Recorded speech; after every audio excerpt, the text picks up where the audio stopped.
What's happening, beer boys and beer girls? Rod J back again to take a look at another beer. Thanks for swinging by to check out another video.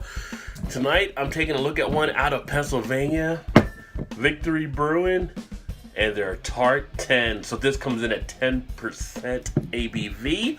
An ale with Brettanomyces, a sour ale. I was kind of feeling a little tart action tonight, so I decided to go ahead and pull this one out of the fridge. Now, I've actually had this one for a little bit of time.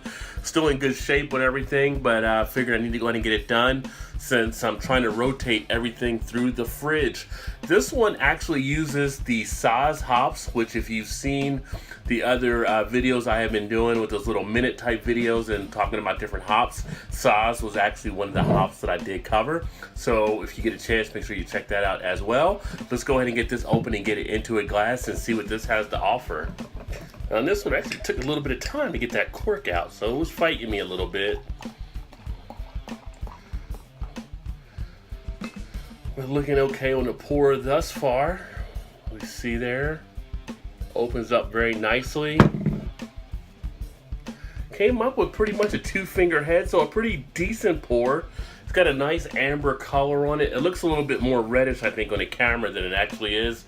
But it's got like a sunset type color. The head is kind of a cream color. It's got some good foaminess there.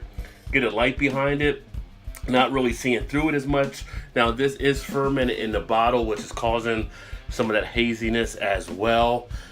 But it looks pretty decent for the sour ale, for what I would expect it to look. Now this actually uses Pilsner, Vienna, Munich, Cara 350, Cara 150, and acetulated hops. So we've got 6 different hops being used in this one. So as far as the aroma, nice tartness comes right out of there. I'm kind of picking up something reminiscent of lime, but it has that candy type sweetness you would get like from a sweet tart or like a now and later. Good amount of funkiness to it, but you're getting that tartness coming right out of the glass rather easily. Again, you don't have to sniff too hard, so a good amount of aroma they're generated from everything that was used in the making of this beer. You can definitely tell it's going to have that nice tart burn on there, so let's go ahead and get a taste. I tell you what, the tip of the tongue, you get a nice little sting on there on that initial, and on the back end, goes down rather easily. It does have a nice dry finish on it. Went down without too much of a burn at all on the back end.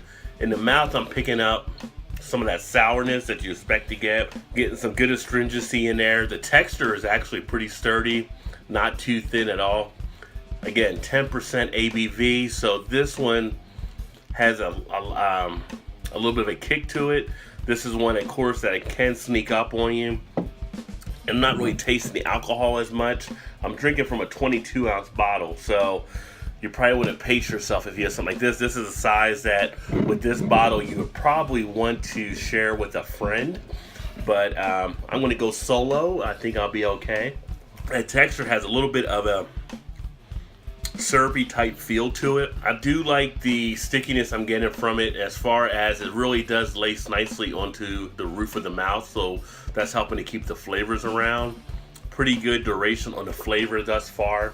Not overly tart on the back end, which I like, so I'm not feeling an overabundance of that astringency. I'm not feeling an overabundance to that puckering sensation. It's doing well in the cheeks. I'm getting kind of a tingle in there. I'm almost causing like a chewy sensation. Now the carbonation is not overly heavy, but I do feel a little bit of that taking place in the chest now as well. A pretty decent sour ale. If you're not a sour fan, obviously this is going to be something that you're going to want to sit back and probably try, but if you do like sours, not a bad one to take a look at here with this one. Now on the back of the label it says, Belgium's fast history of brewing and beer styles has inspired us at Victory for decades. Settling in on the comfort of a double ale provides we spark that style up a bit with Brettanomyces fermentation. The result is a rich in flavor but light in body, sharp in impression but smooth in finish. You'll taste Victory as Tart 10 takes your palate on a new journey. Cheers, Bill Ron. But all in all, a decent beer from Victory Brewing. One thing I'm also picking up now in the flavor as it warms up a little bit of that sourness. I'm kind of getting things reminiscent of like a sour apple in there too. So you're getting kind of those sour type fruit notes. But good job. Definitely would check it out again. If you like sour, like I said, give it a shot. Tart 10, Victory Brewing. If you've had it before, let me know what you think. Put some comments in the comment section. Let me know what you think about this one. But a decent beer. But thanks again for checking out another beer review. I definitely look forward to catching you on the next one. As always, remember to like, comment, share, subscribe, and all that good jazz. Keep drinking good craft beers, and cheers.